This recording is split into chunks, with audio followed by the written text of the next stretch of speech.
This is a Beanbag Chair Media production.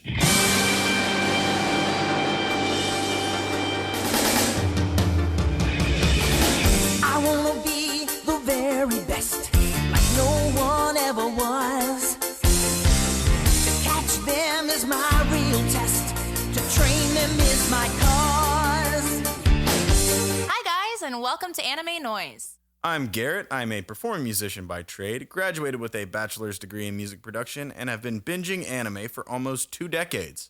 And I'm Emily. I'm a classically trained violinist and have been indulging in the animes since I was a wee little human. And this is an anime review podcast, where we help the new viewer decide where they want to start while taking the superfan on a deep dive into the overlooked realm of music and sound effects. Welcome, everybody. Today we have a special treat for you, if you couldn't tell. From the intro music, we have reviewed not the show, not the game, not the cards, the movie, the first Pokemon movie. Emily, do you remember this as a kid? Do you remember the first Pokemon movie? I very much do remember this movie. It was right in the middle of when I was extra nerdy playing Pokemon in the back of a Toys R Us. Like the card game in the back of a Toys R Us? Yeah. The card You played game. the card game in the back of a Toys R Us? I did, yes. I was in tournaments. Oh, did you win any? Or are you a fucking loser? Rude. That was rude. I won one tournament and I only went to a few tournaments. What do you get if you win a tournament? It was in the back of Toys R Us and I was like, Would you get toys? More Pokemon cards? What'd you get? I was like 7 when I was playing tournaments and I was 8 when the movie came out. So I believe I got like a holographic card that was pretty rare, and clearly I don't have those anymore since they all got thrown in the trash. That is some bullshit. At least I gave my cards away. I shouldn't have done that either, but my mom even says like I could shoot you for giving all those cards away. There were hundreds and upon hundreds, if not thousands of cards. But, I gave them to a friend who was a little bit younger than me and was still into the Pokemon cards. And I had 2 or 3 binders worth, like hundreds of pages of binders, hundreds of cards. Yeah. Like it was stupid. But I do remember seeing this movie, and I remember getting so many of the holographic Mew cards from this movie. I saw it at least 4 times. I know because I had at least 4 of those Mew cards, if not more. Those were good times. Oh, the 90s. Well, that kind of goes back to a question that I know that we had posted on Instagram. So clearly Pokemon is up there in like the first of our animes that we watched. We all remember Brock was the name I was trying to come up with. Misty, Ash. Ash, of course. Yeah. So what was your first anime, Garrett? I feel like we owe the followers I feel like it's gotta be Pokemon, because if it wasn't the cards, it was certainly the video game. I definitely had a Game Boy Color playing that doesn't Pokemon count. Red. What do you mean it doesn't count? Video game is not an anime. It was based off of an anime. It's not your first anime that Yeah, you watched. but okay, I guess that's true. But I did watch the show. It went right along with it. So it was probably this one, because I was 5 or 6 when this movie came out. So it was either this. I feel like Yu-Gi-Oh was later. I think that I can't remember. I want to say Dragon Ball Z was my first one, but that was later than Pokemon too. So it was probably Pokemon. I'm pretty sure that was my first one. How about yours? Mine was Inuyasha. That was your very first one? That was my very first one. I remember when I was living with my grandma and it was coming on Adult Swim, and I wasn't allowed to watch Adult Swim because I was like, I don't know how old, but I would sneak out in the middle of the night when she was Why it's sleeping. called Adult Swim. Yeah, exactly. And I would sneak out in the middle of the night and go watch it in the room with very low volume and go back to bed, and like nothing ever happened. So yeah, Inuyasha was my first one, and probably my first anime crush as well. Interesting. Yeah, I I think know. Misty would probably be up there. Or, Team Rocket. Jessie's pretty hot. Jessie is pretty hot. She's a bad bitch. I never had a thing for James, though. That's because James is a nerd. Brock was my shit. He could cook. He's I know. a man that can cook. And that's a man after my heart. All right. I guess we didn't really stray that far from the movie, but let's get back to the movie itself.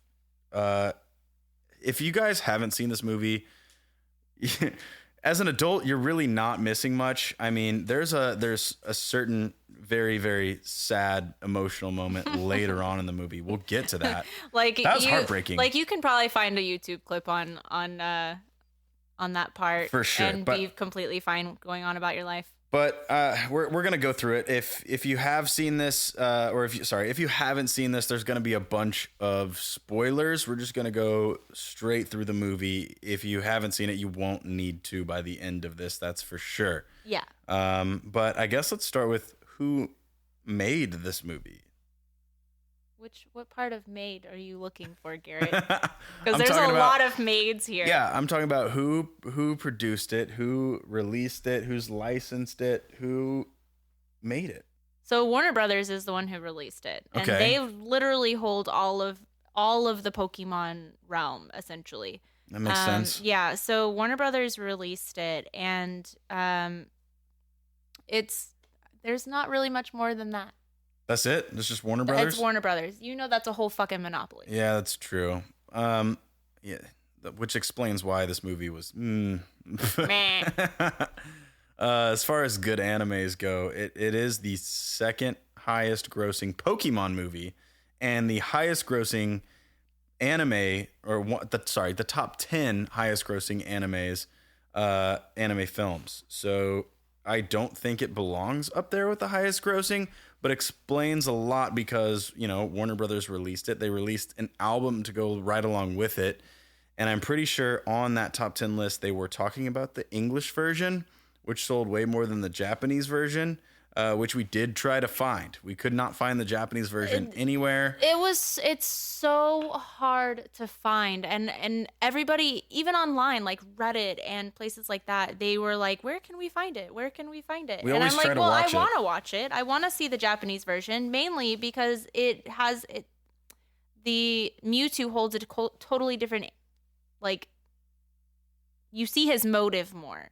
So if you've seen the movie, his motive makes more sense. You know why he does what he does, and the Japanese version sets it up to where it actually makes sense. Yeah, I feel like I wish we could see it. We always try to give the Japanese version, the original, the way it was originally intended to be seen, a chance, because it's typically better. I know Emily and I typically watch more of the subbed anime than we do dub anime. Just to hear it more in context of how it was meant to be released. Yeah. It's the way that the characters speak. It's the words that they say. It makes more sense to me as a whole story. Like I feel like you get more out of it from the Japanese version. But sometimes you do have to watch some dubbed anime because, you're doing chores or you just can't keep your eyes glued to the screen the whole time. Reading subtitles, which is understandable. I get that. But you still want to move along with the story. But we couldn't find the Japanese version of Pokemon, the first movie, which is a damn shame. If any of you guys know where to find it, please let us know, because we would love to give it a shot, even though we just saw it. We'll wait a while. We'll wait a couple more months. I'm sure the kids will like to see it. Yes. They can't read, though, so. Well, that's okay. They still like the animation. They know who the Pokemon are, so that's easy. Well, okay. We'll get on to the plot of the story here. Essentially, do you guys remember back in the 90s when cloning was just all the rage and all of the sci-fi movies? I remember Arnold Schwarzenegger was in a cloning movie. There was just Jurassic Park was essentially cloning. All of it was just cloning was just a fucking rage in the 90s. And they, didn't stray far from this in the Pokemon movie. Mewtwo was created, and this is also a plot hole in this stupid-ass movie. Mewtwo was created from cells and DNA found in fossilized remains of the original Pokemon Mew, kind of like Jurassic Park, actually. But what doesn't make sense is that Mew is still alive, fighting him later in the movie. So I don't know where they got these fossilized remains from. If it was just, like Mew's shit, essentially. I don't know. I don't know where they got it. But It doesn't make any sense. So there's definitely already a plot hole in this movie. Anyway, they create Mewtwo. These scientists create Mewtwo just to have, a Pokemon that's super powerful that they can run experiments on and learn about all kinds of other Pokemon. It doesn't make sense in the English version, but we found out in the Japanese version, Mewtwo was actually created to... Take it away, Emily. Okay, so one of the doctors... Shit, I clapped. Stop clapping. One of the doctors, he had a daughter who passed away, and her name was Amber. And what he wanted to do was essentially recreate life to bring her back. And so he was experimenting on the Pokemon and wanted to... Because Mew was able in the legends to bring back people from the dead. To regenerate life. And so that was kind of what his aim was. So had they explained that in the U.S. They didn't version, explain any of that. It's completely lost in translation. It's literally. Completely lost. And so had that been set up in the very beginning as it was in the Japanese version, you understand Mewtwo's motives a lot better than you would just from the English one. However, there was an article from Den of Greek that really kind of put it into perspective about what the Japanese version does versus the US version. You mean version. Den of Geek? What did I say? Did I say Den of Greek? Den of Greek. Sounds like a delicious dish. Yum. Den of Geek. So in the article he was talking about what it's a great version, and it doesn't stray too far from the Japanese version, but the Japanese version gives it a little bit more like charm for children, and also more of a psychological depth for adults as well. So it's almost like the Japanese version is more like an adult and kid friendly thing, no matter what generation you're a part of. You don't just have to be a 90s baby or I feel like vice a lot of anime, that is the case for a lot of anime. The Japanese version, like we said earlier, typically ends up being the better version because you get everything that they had intended to give you. Like it's for adults, it's for kids, it's for everybody in between. They don't just touch on, they don't just try to sell it to a specific audience like Americans tend to do. They just try to capitalize on everything instead of capturing the story that was supposed to be told. Yeah, it's always a little bit skewed in terms of what the story was intended to be. But I mean, that's the hard thing about translating and trying to translate people's feelings. It's just like that telephone game, like you can say it one way and you can depict it one way, but the further it goes into translation and into different countries where words mean different things, it's going to be hard to keep up with. I mean, I get that too, but I really do think a lot of it is just Hollywood or executives trying to make as much money as they can, and instead of getting the part that doesn't really matter. They don't want to get criticized for anything, so they just cut out the things that they think aren't important, which is wrong. Yeah, it's stupid. Trash. It's stupid, but it is what it is. I guess the only thing about the movie that we really kind of liked was a good chunk of the score. The actual score itself, not the soundtrack, the score. Ugh, don't even. The soundtrack is disgusting. We'll get to the soundtrack later. We want to go over the parts we liked first before we completely trash on this movie. It's kind of a bash episode today. Yeah. Yep. We have them every once in a while. All right, Garrett. Well, I think what really stood out to me first was, when they were introducing Mewtwo is super confused. Like, he's in this jar. He recognizes his sentience essentially while he's in a jar of fluid. And he's like, why the hell are these people staring at me, poking and prodding me, doing experiments? Am I a slave? Blah, blah, blah. And he's really just confused as hell to be cooped up. And he's got all this power. He can do essentially whatever he wants. And he doesn't know what his purpose is. He knows that he was made because the doctors told him that. He knows that he doesn't know why he was made. He just knows that he was made. So he doesn't really have a purpose for being alive. Other than that, he was just a guinea pig. So he's confused and he's mad as hell because he thought that he was just going to get poked and prodded for his entire life, you know? So what I really loved about the score was how they captured that confusion and ultimately rage in the horn section. They use a lot of horns, and even a lot of times composers will use oboes and the lighter woodwinds, even sometimes bassoons too, to kind of simulate that wandering kind of curiosity, that sort of emotion. When it, like explorers, if you think a lot of classic explorer movies, when they're on that montage of them exploring where there's not much dialogue, they're using oboes and woodwinds like that to really capture that wandering kind of mood. And they don't use oboes necessarily for his confusion. They use a French horn, which is really cool because it sits as they transition away from the super fiery brass section. They use that French horn to capture the confusion whenever he's really talking and you know, why am I here? What is my purpose? So I thought that was kind of unique. That's what stood out to me at first. And then they move on to Ash and the rest of the gang doing their daily shenanigans. Just a whole bunch of nope. Yeah, dumb Pokemon battles. They come right out of the gate. None of those Pokemon battles are realistic. Have you ever played the games? Gosh, if anybody remembers this movie, first battle scene that you see Ash. First of all, you see him, and they're just chilling. He's straight up chilling. Like, nobody should be even Brock's around cooking. them. Brock's cooking. They're on top of a fucking cliff, and out of nowhere, this random pirate dude comes running up to him, and he's like, I heard about this guy, Ash Ketchum from Pallet Town. You guys know him? And Ash is like, that's me, bitch.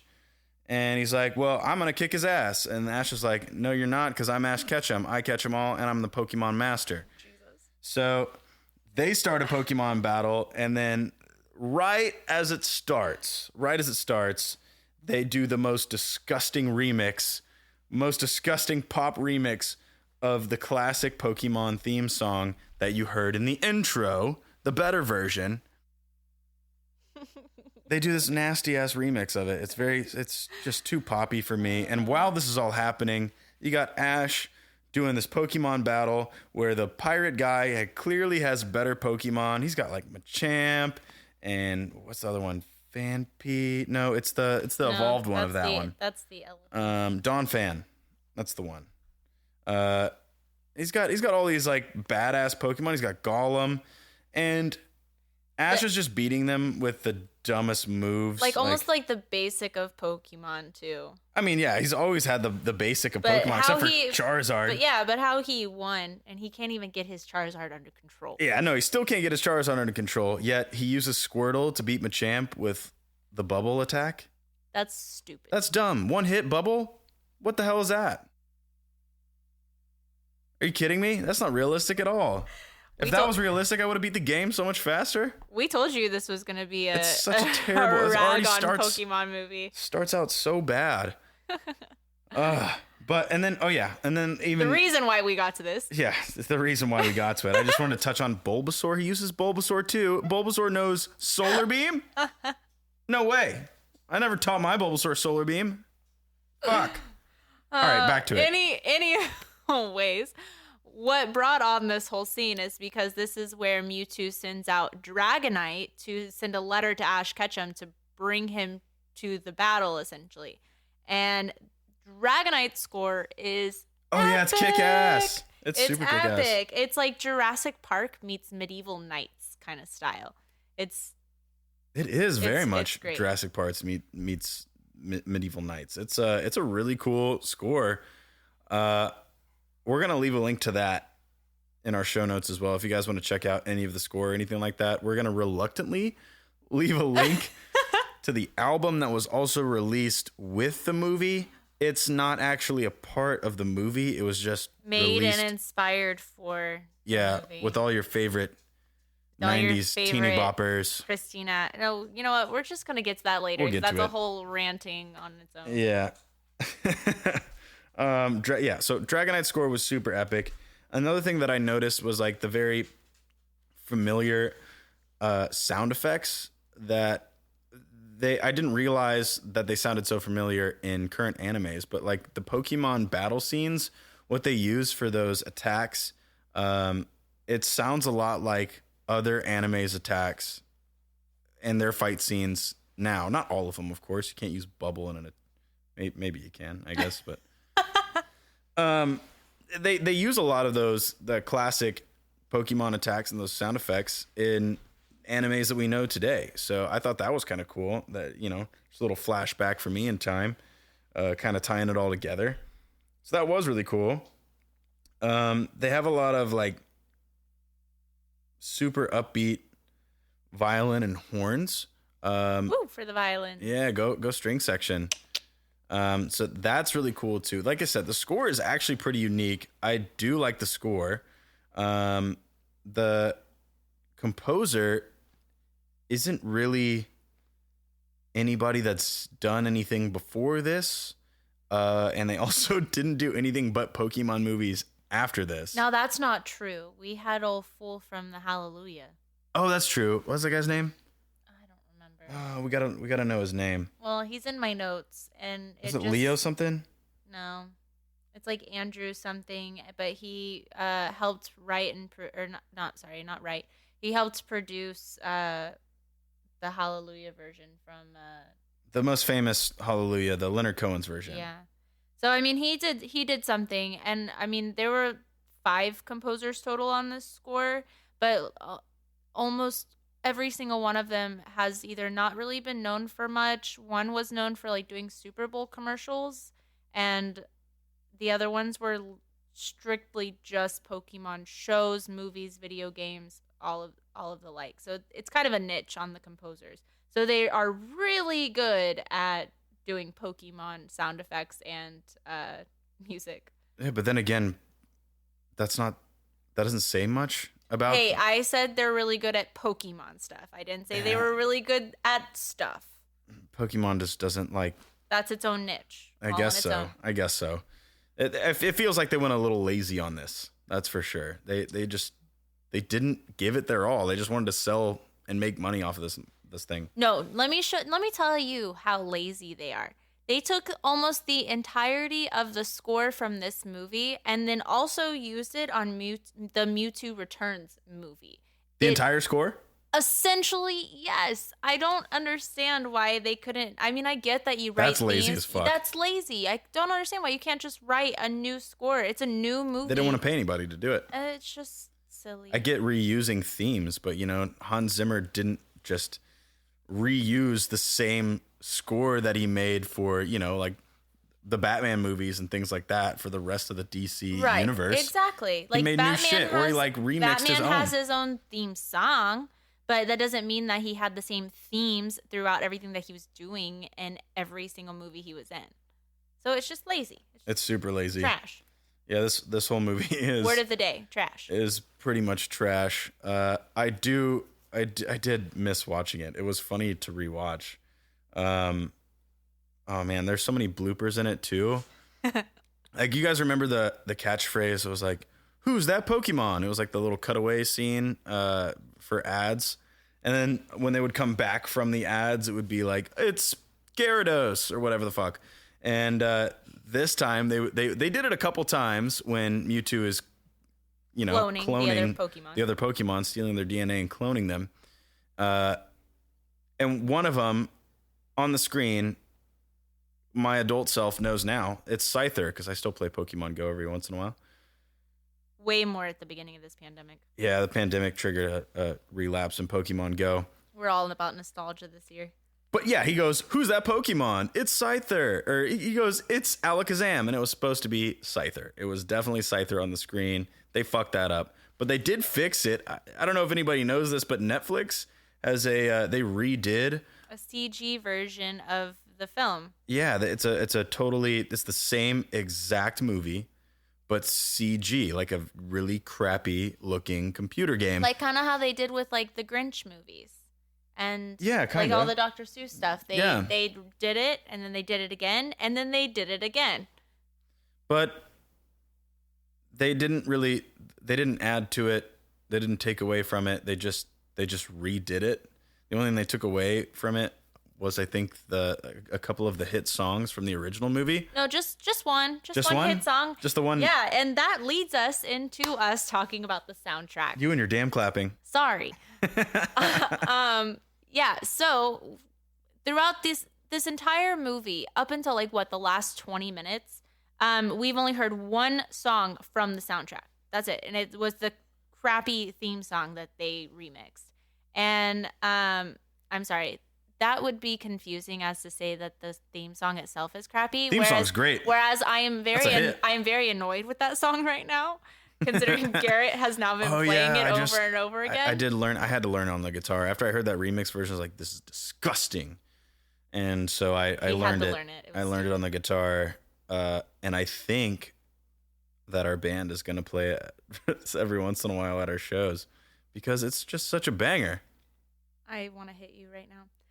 Anyways, back to the soundtrack. So we are at the crappy remix, and not 20 minutes before we end it, we finally hear another song from the soundtrack, and it is Brother My Brother by the Blessed Union of something. I don't remember what they're called, but that is that scene where all the clones are fighting each other. And oh man, that is such a good scene. That's sarcasm. It's where all these clones are fighting each other. Everybody looks alike. They're just barely different, but we're all fighting each other. We're all brothers, and we shouldn't be fighting. And Ash is parkouring down Mewtwo's castle to try to stop everybody from fighting. And Brother My Brother's playing this whole time. I don't think we're not gonna play it in the episode. We're just gonna leave a link to it because that's another really disgustingly 90s song that just screams 90s. Yeah, and so that's really like the first song that you really hear that was put on the soundtrack for this.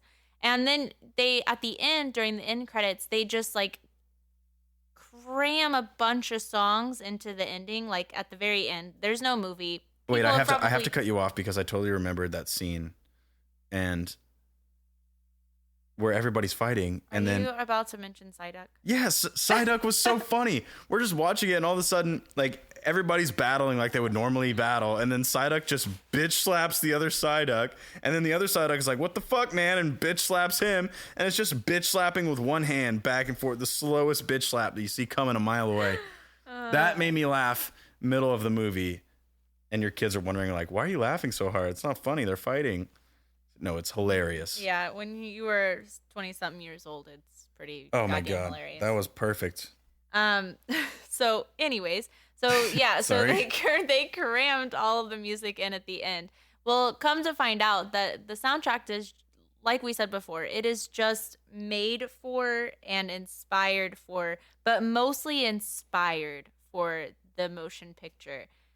So the soundtrack is garbage. It's garbage. I will leave this with a disclaimer that there's nothing wrong with feeling a 90s vibe and, like, dancing your ass off to some NSYNC or Backstreet Boys, whatever you were into. I personally wasn't into the boy bands and the girl bands and stuff like that. My cousins were. She put on Britney Spears a lot. I know all the words to some Backstreet Boys songs, but that doesn't make them not garbage. Well, you know that I know the words to most of all the songs, so of course I still know the words. They're still pretty garbage. So what baffles me about this soundtrack that included Britney Spears, Christina Aguilera, 98 Degrees, NSYNC, Vitamin C. You have all of those 90s teeny bopper artists. And the soundtrack went twice platinum in the United States, Canada, and Australia. Sales. That's all they're going for. And it went gold in the UK. But why? You know why. Oh, but why? Because you just listed all those. Did you hear all the names you just listed? I heard them all. It's just all those garbage-ass names? It's just crazy to me that it was a Pokemon movie, so you've got that going for it. And then they didn't even try to make the songs for the movie because they were like, hell, let's just put a bunch of artists on there that everybody loves and they'll buy it. And I know that's why it went gold and platinum. There's no doubt about it. It's stupid. It's garbage. Trash. It is absolutely garbage. So yeah, if if you really want to dive into it, there's a playlist in the show notes. Click on it, go to YouTube, bring a barf bag with you. Because it is so gross. But also bring some popcorn. 'Cause yeah. It's still a movie. Yes, for sure. Yeah, so another interesting fact that I found about this movie that has nothing to do with the music, because I think that we have trashed on it enough. Yeah, we've done some damage, I think. We might get a call from some people. No, they know what they did. So what I found really interesting was that Takeshi Shudo, the writer of Pokemon, with this movie actually wanted to kill Ash off. Which would have been, I mean, that's the scene I was talking about. That was really heartbreaking scene where both of the Mewtwo and Mew, are fighting each other. And Ash is like, no, Pokemon shouldn't be fighting. We should be loving each other, blah, blah, blah. And Ash runs in the middle of two super powerful beams. They both hit him at the same time. And he turns to stone. He turns to freaking stone. And Pikachu's freaking out.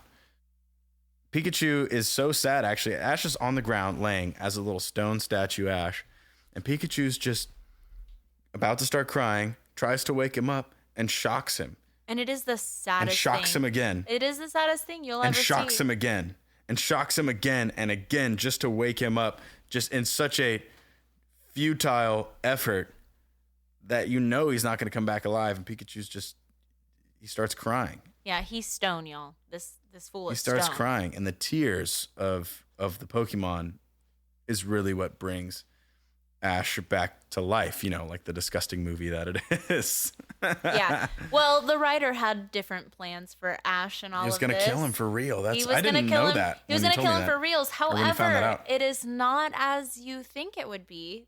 You would think that because Ash literally died at that moment, that he had killed him off then, but that was in fact not the case. So Pikachu and all the Pokemon still brought him back to life. But they were going to kill him at the end of the movie, having him live a very long life and get to his age, and think about how his life never was the same again because of all the Pokemon that he got to like become friends with, and like Pokemon this really, Master, like really sappy shit. And that was how he was going to kill him off. And I'm almost a little disappointed because the action part of me is like, man, you could have just killed him off when you killed him. Why would you want to bring him back to life and then kill him again in the same movie? That's just rude. Then you wouldn't have any extra seasons or new movies or anything like that. So somebody told him not to do that. Somebody told him not to kill Ash off. I don't like it. Maybe that's just like the dark being inside. Jesus Christ. Well, Ash isn't dead. He's still not fucking dead, I'm sure. He's still out there. Yeah. Still trying to beat the Elite Four. Now, if you guys decide that you do want to watch this movie, good for you if you do. We did it for you. You don't have to. Yeah, we're really trying here just to push that.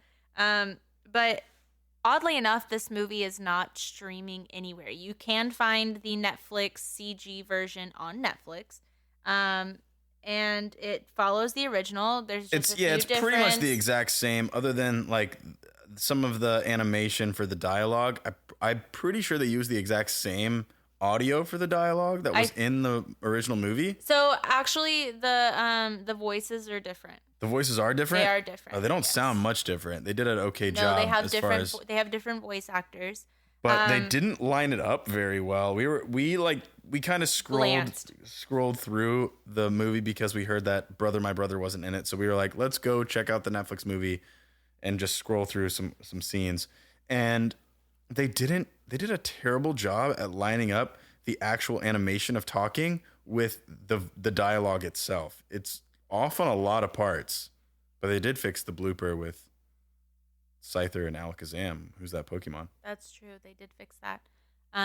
But you can watch that one if you really want. Don't. It's free if you already have Netflix, so that shouldn't be an issue. The only issue we had was that We don't have it anywhere else. We didn't want to watch the one on Netflix, so we had to pay for it on Amazon Prime. That is the only place I can find it streaming. I don't recommend pirating, as that's bad, you bad pirating people. Don't do that. Dirty little So if pirates. you really want to watch it, you can watch it in the weird CG version, or you can rent it for $4 on Amazon. Yeah. Or if you own it. I'm pretty sure I own it somewhere. I can't find it anywhere. Well, considering that most of your childhood movies probably aren't in Austin. Definitely not. They're back with my parents. Mm-hmm. Well, I don't think we have anything else to rip on this movie for, right? No, I really think we should probably stop. Are we done? I think so. All right. Well, on that note, thank you guys so much for tuning in and listening to the Anime Noise podcast. Please, please, please follow us at Anime Noise Podcast on Instagram.